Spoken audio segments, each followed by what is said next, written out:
Convoy to ADX Florence, America's toughest prison on lockdown. Convoy at dawn. If you think you've seen high security before, think again. Subscribe now so you don't miss what happens next. Cold light spills over Interstate 25 like a blade as the convoy bursts from the Denver safe house. Engines idle low and heavy, muffled under thick winter air. Black SUVs and armored vans roll in staggered formation, every turn a pre-planned maneuver. To ordinary commuters it looks like a federal motorcade. In reality, it's one of the most secretive prisoner transfers the U.S. Marshals have attempted in years. Inside the lead vehicle, Deputy Marshal Maria Torres keeps her eyes on the rearview mirror. She's been briefed on threats of an armed breakout, cartel gunmen, maybe even a helicopter snatch. 2 cars back, a high-value inmate sits chained at the waist and ankles, head lowered, a ballistic blanket draped to block his profile. Official documents say only HV004, high-value assignment number 4, but Torres knows the nickname whispered in courtrooms and tabloids. El Fantasma, the Ghost, a man accused of running a cross-border pipeline of guns and fentanyl. Publicly, his transfer is unconfirmed. Privately, she knows it's real, and that the Ghost has twice escaped custody before. Every mile toward Florence feels like an ambush waiting to happen. Colorado State Patrol troopers have blocked highway on-ramps, but each overpass and exit is still a risk. A twin-engine surveillance plane hums far above, invisible in the pale sky, feeding live images to a command center in D.C. The Marshals' radios crackle with coded updates. Convoy Bravo clear. No shadows on perimeter. It's procedural, almost sterile. Yet Torres's pulse ticks faster with every call sign. The Ghost tilts his head slightly under the blanket. His shackles scrape the van floor, just enough sound to make the rookie sitting opposite him flinch. Rumor says the Ghost once paid off an entire prison kitchen staff to smuggle him bolt cutters inside bread deliveries. Another story, never proven, claims he hid for a week inside a septic truck after staging his own stabbing. To Torres, those aren't rumors, they're case file footnotes. A decoy convoy moves 50 miles south, headed toward Cannon City, where 3 other federal facilities sit like gray chess pieces on the prairie. News crews, fed a tip, are already filming at a different gate, expecting a high-profile arrival. Torres hopes they stay fooled. The real destination, the administrative maximum facility in Florence, waits behind 12-foot perimeter fences, electronic sensors and gun towers. Even hardened criminals call it a clean version of hell. By the time the lead SUV hits exit 140, the sky has turned the color of tarnished steel. Up ahead, the mountains rise, bleak, snow-patched, indifferent. Torres gets a final encrypted text on her secured phone. Intel update, possible countermove. Keep eyes open. She scans the ridgeline. No movement. But she can't shake the feeling of being watched. At the perimeter of ADX Florence, guards in black tactical gear wait at the Sally port. Each carries an M4 carbine slung tight across a bulletproof vest. They're trained for worst-case scenarios. Ambush at the gate, fake delivery trucks, drones dropping weapons. Inside the control tower, a supervisor tracks every vehicle on multiple screens. Entry protocols will take 15 minutes. Retinal scans, RFID tags, double-door airlocks. Torres checks the Ghost restraints one last time. His wrists are raw, but he smiles faintly under the blanket, as if he knows something she doesn't. The rookie shifts uncomfortably. Outside, the convoy slows, brake lights flaring red against the concrete walls of the Supermax. Beyond them, nothing but wind and razor wire.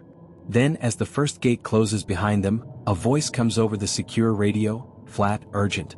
We've got a breach on Route 115. Possible diversion. All units hold position. Torres's heart lurches. She realizes they may have walked straight into someone else's plan.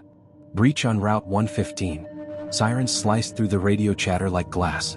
In the lead SUV, Deputy Marshal Torres's knuckles go white on the steering wheel. Breach on Route 115 isn't code for a car accident. It's the nightmare phrase every high-risk convoy drills for but hopes never to hear. Possible countermove, possible ambush. The convoy grinds to a halt between the outer and inner fences of ADX Florence. They're locked inside the Sally port, 2 layers of steel gates and no quick escape. Red lights spin overhead, bathing the yard in a blood-tinged glow. In the command tower, a disembodied voice barks, "Hold all vehicles. Negative on entry until we verify perimeter." The rookie across from the Ghost swallows hard. Outside, wind kicks up dust that swirls like smoke around the armored vans. Torres forces her voice to stay calm over the radio. Unit 1 holding. Copy update on 115. The answer is a burst of static, then, unknown number of vehicles, black pickups. One abandoned with weapons inside. See team en route. Torres's mind flips through the plan. They'd prepared decoys, counter-surveillance, aerial eyes. But the weak spot was always the last miles. Rural roads, unpredictable locals, open sight lines from the hills. Anyone with money, nerve, and intel could stage a diversion. Inside the van, the ghost shifts under his blanket. This time his shackles clink slow, deliberate like a metronome. Torres's gut twists. He's not afraid, he's waiting. For what? From the next vehicle back, a voice comes over a private channel. It's Special Agent Keller from the Bureau of Prisons Counterintel Unit. We've picked up chatter for weeks, Keller says. Rumors of a cartel rescue or a hit. No confirmation, but they had the route. Torres stares at the heavy door ahead. Beyond it is the most secure prison in the country. 490 inmates, 23-hour-a-day lockdown, bomb-resistant concrete, sensory deprivation cells. Ted Kaczynski. Zacarias Moussaoui. Richard Reed, the shoe bomber. Each moved under secrecy, but none under this level of tension. On the ridgeline above Route 115, Colorado State Patrol's tactical team sweeps the area. Drones hover low, scanning for heat signatures. They find one pickup truck abandoned at a turnoff, its bed littered with empty ammo boxes. Another mile down, a burned-out sedan smokes by the roadside. Was it a real plan or a phantom meant to spook the Marshals? Torres can't tell. All she knows is her convoy is boxed in. The ghost's faint smile glints under the dim light.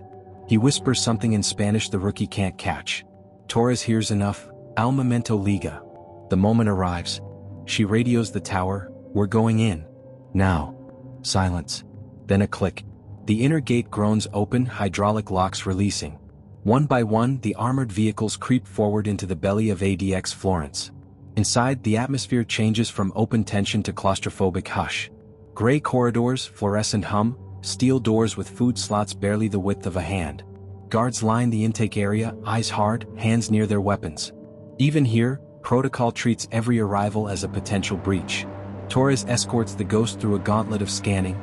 Shackles off, shackles on again, x-rays, retinal scan, full-body search under gunpoint. The rookie's hands shake as he signs the transfer paperwork. The ghost never stops smiling. As the cell door slams behind him, Torres exhales for the first time in an hour. But before she can leave, Keller catches her arm. We just decrypted a new message, he says, his face pale. This wasn't the rescue. This was the warning. Torres stares at him. Warning of what? Keller holds up his phone. On the screen is a grainy photo of the convoy taken from a hillside, time-stamped 30 minutes ago. Someone had eyes on them the whole time. Inside the fortress. The photo on Keller's phone blurs as Torres's pulse spikes. A timestamp from 30 minutes ago, a high-angle shot of their own convoy winding toward ADX. Whoever took it had line of sight and a telephoto lens. They weren't guessing, they were watching. Wind moans down the concrete hallway as Torres and Keller move deeper into the facility.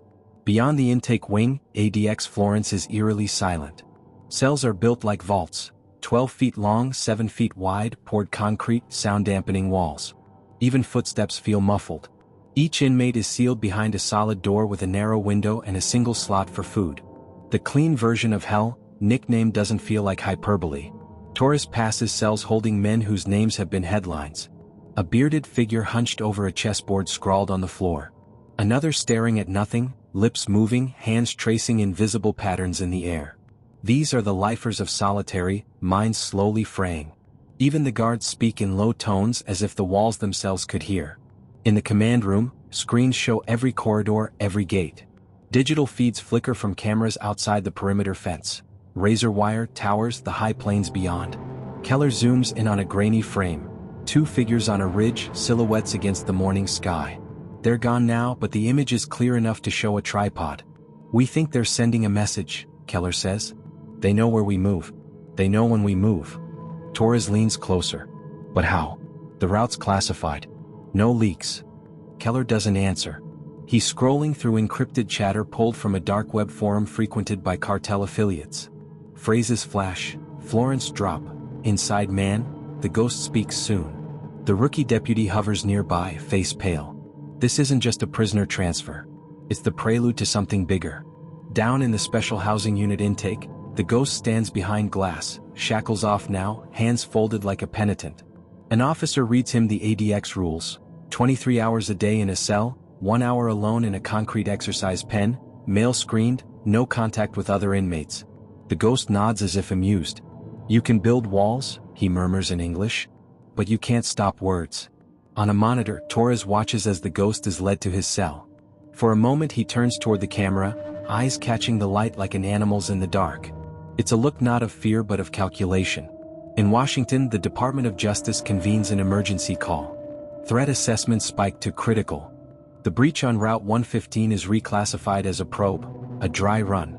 Someone wanted to measure response time, find weaknesses, learn the choreography of the most secret convoy system in the country.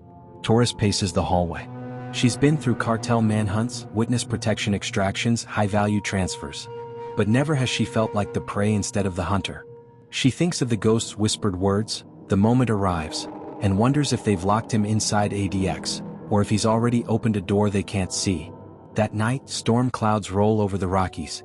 Lightning flashes in the distance, illuminating the perimeter fences like spiderwebs of steel. In the control tower, a red indicator blinks, unusual outgoing traffic from a non-authorized terminal. Someone is transmitting from inside the fortress. Torres looks up at the bank of monitors. One shows the ghost pacing his cell, muttering under his breath. Another shows the staff entrance where a maintenance truck idles longer than usual. Her stomach knots. The warning wasn't about an ambush. It was about a breach from within. The silent breach. Thunder shakes the glass in the control room as the red indicator blinks faster. On screen, lines of code cascade from a workstation assigned to a low-level maintenance contractor. Torres lunges for the keyboard. Keller is already on the phone to DC, voice sharp. "We've got an active exfil. Shut down all external lines." Across the hall, alarms thrum at a lower, more ominous pitch than the perimeter sirens. This isn't about trucks or fences now. Someone is moving data, schematics of the Supermax, convoy schedules, staff rosters, out through a hidden uplink. Down in the cell block, the ghost sits cross-legged on his concrete bunk, lips moving in a soft chant. His cell lights flicker. To the casual eye he's just another inmate. But Torres knows he was never just another inmate. The rescue on Route 115 wasn't designed to break him out, it was designed to get him in. She and Keller race toward the maintenance bay. The idling truck still sits at the staff entrance, its hazard lights winking like a signal. A contractor in a gray jumpsuit is bent over a junction box, laptop balanced on his knees. Torres draws her sidearm, voice steady. "Hands where I can see them." The man freezes. For a second the only sound is the storm outside. Then he reaches slowly into his breast pocket and tosses something onto the floor. A slim phone, still glowing with a live feed. On screen is the ghost, staring up at a ceiling camera, smiling. Keller kicks the laptop shut and yanks the Ethernet cable from the wall. All around them, screens go black. The red indicator dies. But on the last monitor still alive in the control room, a final message flickers. "We are already inside." The realization hits Torres like a punch. The ghost hasn't escaped, he's planted a network. The cartel has eyes inside the most secure prison in America, using compromised staff and maintenance systems to turn the fortress into a listening post. Marshals swarm the maintenance bay, cuffing the contractor, seizing devices. In the cell block, the ghost presses his palm against the glass and whispers something that microphones can't quite catch. Then he lies back on his bunk and closes his eyes as if the move is complete. DC orders a total lockdown. All digital systems severed, every staff member rescreened, every maintenance contract suspended. The Supermax grinds into a cold, paranoid silence. Inmates feel it. Guards feel it. Torres feels it most of all, the sense that the balance of control has shifted. At dawn the next morning, a courier delivers a sealed folder to Torres. New orders, new security protocols, a classified note about Operation Clean Slate. But the last page makes her stop. It's a grainy printout of the same hillside photo Keller showed her, except now it's been overlaid with coordinates of other federal facilities. The ghost wasn't just sending a message about ADX Florence. He was sending a blueprint for a campaign. Torres closes the folder. Outside, the Rockies glow under fresh snow. Inside, the clean version of hell hums with an invisible war. For the first time in her career, she wonders if locking someone away really ends their reach, or if the walls simply hide what they're building. She looks straight at the nearest camera, the one she knows the ghost is watching, and says under her breath, "This isn't over." Cut to black. If you thought this story was intense, the next one goes even deeper. Hit subscribe so you don't miss it.